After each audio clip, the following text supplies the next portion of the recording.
Bonsoir bien-aimés dans le Seigneur, bonsoir chez vous, bonsoir dans vos maisons, je ne sais pas dans quel endroit vous vous trouvez en ce moment, je vous salue dans le nom du Seigneur.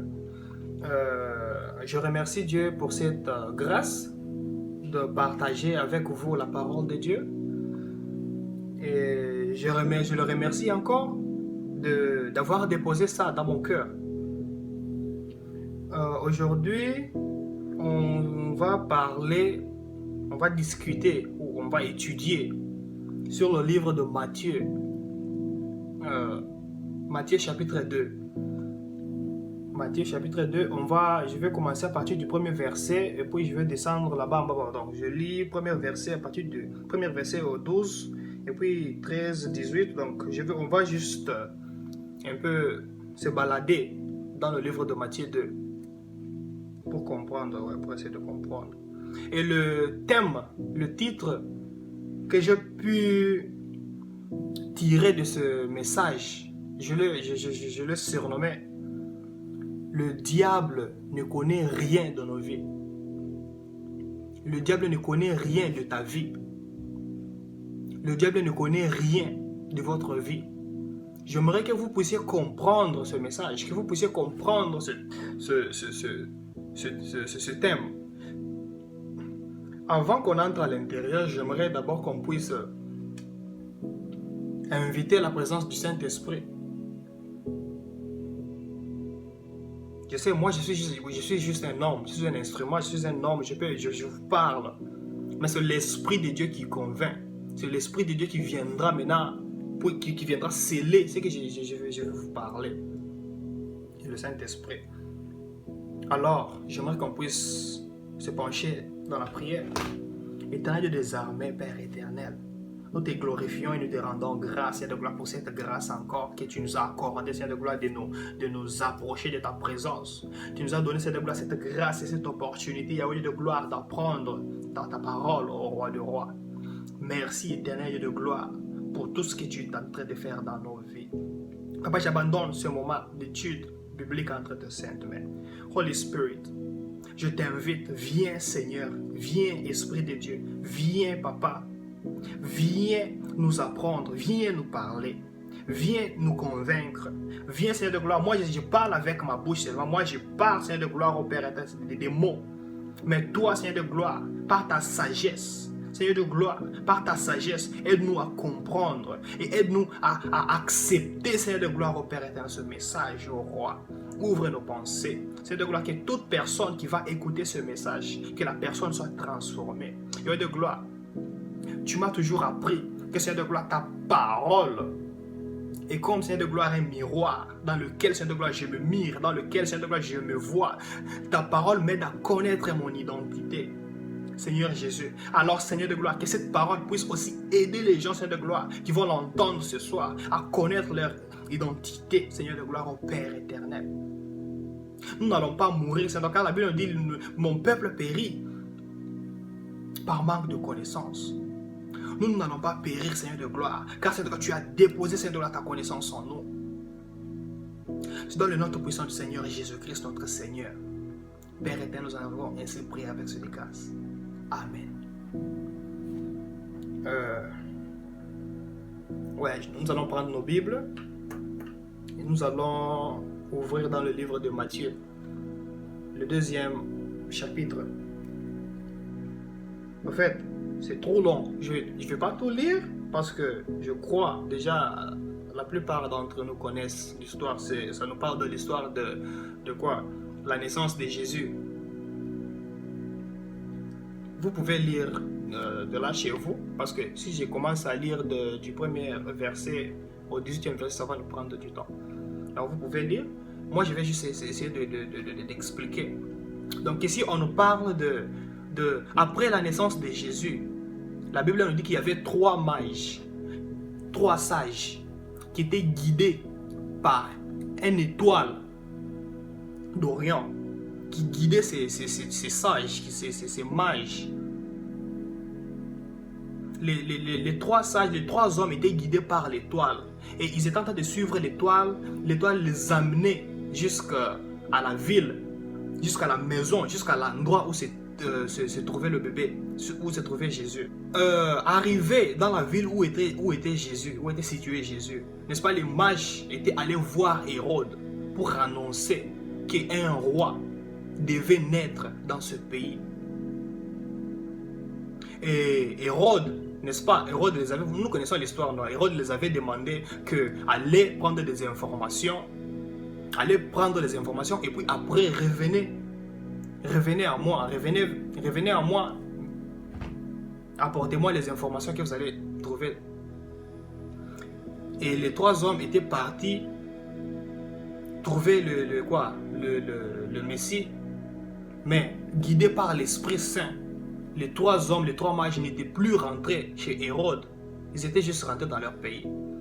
Et lorsque Hérode apprit cela, il s'est mis en colère et décida de tuer les enfants de l'âge entre 0 et 2 ans. Nous connaissons l'histoire. Je ne vais pas tout lire. Je voulais juste vous donner l'idée. J'ai intitulé que notre thème de ce soir, c'est le diable ne connaît rien. Le diable ne connaît rien. J'aimerais que vous puissiez l'affirmer dans votre vie. Que le diable ne connaît rien sur votre vie. Dites Amen. Moi j'ai dit Amen. Alors, je disais, Hérode s'était mis en colère et prit la décision de tuer ses enfants. Et vous connaissez l'histoire, le Saint-Esprit avait parlé à Joseph de quitter ce pays et aller en Égypte. Qu'est-ce qu'on est censé comprendre au travers de ce message? Le Saint-Esprit me disait une chose juste après avoir lu ce message. Le Saint-Esprit est en train de m'enseigner. Le Saint-Esprit m'a enseigné beaucoup de choses. Ici, Hérode représente le diable, en fait. Hérode représente le diable. Lorsqu'on a annoncé à Hérode que le Messie devait naître, Hérode ne savait pas. En tant qu'un roi, vous savez, un roi a de l'influence sur tout son pays, sur tout le royaume. Le roi, il a des gouverneurs, il a des gens qui travaillent sous son autorité. Il a l'armée, il y a le service de renseignement qui fonctionne en tout cas dans tout le royaume. Donc le roi est censé connaître tout ce qui se passe dans son royaume. Un roi.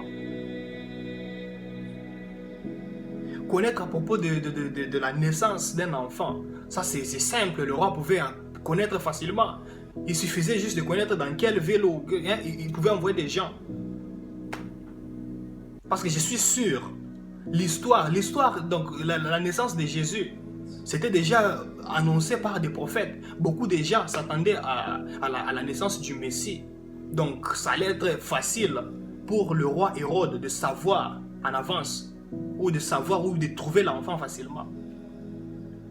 Mais il espérait aussi aux mages de lui apporter l'information.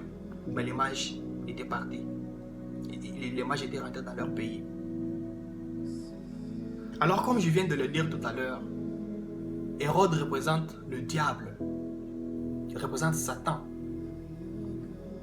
Voilà, Satan ne savait rien à la naissance de Jésus. Satan cherchait à tuer Jésus, mais il ne pouvait pas trouver l'enfant Jésus. C'est le mystère caché, ça c'est ce qu'on doit comprendre derrière ce message. Roi qu'il était, ne pouvait pas localiser où se trouvait l'enfant. Ne pouvait pas localiser l'enfant. J'espère qu'on comprend ce message. Et la Bible m'envoie encore dans le livre de Genèse, l'histoire de Joseph. Nous connaissons l'histoire de Joseph. C'est presque la même chose. Lorsque le pharaon, ici maintenant c'est le pharaon qui représente maintenant le diable. Le pharaon maintenant, c'est l'image du diable. Dans cette histoire de Joseph. Pharaon, cette fois-ci c'est Pharaon qui prit la décision de tuer les enfants. Parce que, vous connaissez l'histoire. Parmi les enfants d'Israël, il y avait Moïse, qui est, si je peux prendre dans le cas du Messie, il devait aussi sauver le peuple. Moïse était le choisi. il était la personne que Dieu avait choisie pour libérer Israël. Alors le diable voulait empêcher cela. Le diable voulait tuer Moïse. Le diable voulait tuer le bébé Moïse pour que ça ne se réalise pas. Mais, qu'est-ce qui s'était passé? Moïse, sa vie, on n'a pas tué Moïse et il vivait. Donc, ce qui est étonnant dans cette histoire est que Moïse, on n'a pas seulement tué. Amen. Moïse, sa vie était épargnée et puis il était allé dans la maison de Pharaon. Moïse a vécu dans la maison de Pharaon. Pharaon l'a nourri sans savoir qu'il nourrissait le Messie. Amen. Sans savoir qu'il nourrissait le Sauveur. Sans savoir qu'il nourrissait la personne qu'il voulait tuer. La personne qui cherchait à tuer grandissait dans sa propre maison. Il ne savait pas, aveugle. Ce que je dis, le diable ne connaît rien. Le diable ne connaît rien. Il ne voit rien. Maintenant, la Bible m'apprend une chose. Quand est-ce que le diable arrive maintenant à connaître tes projets? C'est lorsque tu parles. Lorsque tu parles. Vous avez vos plans. Vous avez des projets de la vie. Vous vous préparez à faire quelque chose. Lorsque c'est en vous, c'est protégé par le Saint-Esprit. C'est protégé. Le diable ne va pas lire dans vos pensées au nom du Seigneur Jésus-Christ. Croyez en ce que je vous dis. Le diable ne va pas lire vos pensées. Le diable ne connaît pas vos projets. Le problème est qu'on parle un peu trop. Lorsque vous les amenez à l'extérieur, maintenant le diable écoute que voilà maintenant, ça ce sont les projets qu'il a dans son cœur. Maintenant, il va maintenant vous combattre. Le diable va chercher maintenant à combattre vos projets. Vous vous dites que là, le mois prochain, je dois réaliser ça, ça, ça. Le diable, lorsque vous pensez, lorsque c'est dans votre cœur, lorsque c'est à l'intérieur, le diable ne connaît pas. Le diable ne connaît pas. Vous avez vos projets, n'est-ce pas? La Bible nous apprend à prier en langue, n'est-ce pas? Parce que lorsqu'on est en train de prier en langue, même le diable n'écoute pas. Personne n'écoute. Dieu seul, le Saint-Esprit seul traduit. Le Saint-Esprit seul comprend ce qu'on est en train de prier. Donc, lorsque vous avez vos projets et vous voulez maintenant vous voulez le présenter à Dieu. Lorsque vous priez en langue, donc les projets se trouvent dans votre cœur. Le diable ne connaît rien. Et pour demander, pour les présenter à Dieu, vous priez en langue. Donc, c'est codé, en tout cas, c'est codé. Le diable ne connaît rien. Le diable sera seulement surpris lorsque il y aura la réponse. Même chose avec les promesses, les prophéties. Lorsqu'un prophète est en train de prophétiser sur notre vie, le diable aussi entend. Parce que ça vient, ça sort à l'extérieur. Ça sort à l'extérieur. Lorsque la prophétie vient, ça sort de la bouche du prophète, n'est-ce pas? Le diable aussi entend. C'est pourquoi le diable va combattre cette prophétie. Le diable va la combattre. C'est pourquoi on nous conseille toujours, lorsque vous recevez une prophétie dans votre vie, ne vous asseyez pas comme ça pour attendre la réponse, attendant l'accomplissement. Non! Vous avez reçu une prophétie. Maintenant, il faut prier. Il faut prier jusqu'à ce que ça va s'accomplir. Il faut prier parce que le diable va vous combattre. Le diable va combattre cette prophétie. C'est ça le message. Donc lorsque vous parlez un peu beaucoup, lorsque vous parlez trop, lorsque vous amenez ce qui se trouve dans vos pensées, vous amenez ça à l'extérieur, le diable aussi entend, il va vous combattre. Alors, comme conseil, moi je vous conseillerais de ne pas beaucoup parler. De ne pas beaucoup parler, surtout de vos projets de vie, dans votre vie spirituelle, vos plans, vos projets, gardez-les en secret. Gardez-les en secret. Et même si vous voulez prier en code, que ce soit en code, en cachette, prier à Dieu, que ce soit en train de prier en esprit. Parce que lorsque vous êtes en train de prier en esprit, le diable n'écoute rien. Il ne va pas vous combattre. Voilà un peu le message que j'avais pour nous. ce soir. J'espère vraiment que nous avons été édifiés, que ce message vraiment a apporté un plus dans notre vie. Et j'espère vraiment que comme c'est le Saint-Esprit lui-même qui m'a donné ce message, il va faire quelque chose dans nos vies. Il va changer. Nous allons changer notre façon maintenant de prier. Nous allons changer nos vies. Nous allons garder nos secrets. J'aimerais qu'on puisse prier cette prière. Éternel Dieu des armées, Père éternel, Yahweh, c'est toi qui nous as donné ce message. Yahweh, tu m'as donné cette révélation, Père. Yahweh, Père éternel, nous avons besoin de toi. Tes enfants ont besoin de toi, Seigneur de gloire. Nous, en tant qu'humains, nous sommes remplis d'émotions, Seigneur de gloire, la joie. Parfois on parle trop. C'est parce qu'on est dans la joie. Lorsqu'on est dans la joie, il nous arrive de parler, de révéler, Seigneur de gloire, ce qui se trouve en nous, de révéler nos projets, de révéler nos plans à l'ennemi, Seigneur de gloire. Aide-nous, Seigneur de gloire, à garder en secret, Seigneur de gloire, nos projets. Aide-nous, Seigneur de gloire, au Père éternel, à garder le secret. Aide-nous, Papa, et fortifie notre être intérieur, fortifie notre Seigneur de gloire, esprit.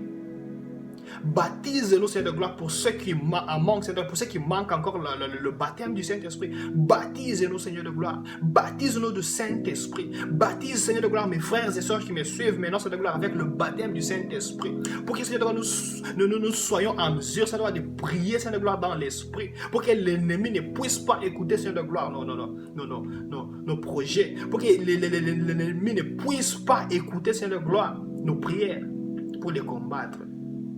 Aide-nous, Seigneur Jésus. Que le Saint-Esprit nous rappelle toujours, Seigneur de gloire, lorsqu'on est dans la joie, qu'on ne puisse pas révéler nos secrets, qu'on ne puisse pas révéler nos projets. C'est dans le nom tout-puissant du Seigneur Jésus-Christ, notre Seigneur et Sauveur. J'ai ainsi prié avec cette grâce. Amen. Amen. J'espère qu'on a été bénis. Moi, je vous dis au revoir. On se retrouve au prochain numéro. Dieu va nous bénir, Dieu va nous faire grâce, Dieu va nous donner encore quelque chose. Nous, on viendra seulement à partager. Que Dieu nous bénisse abondamment. Amen. Bye bye. Je te dis oui.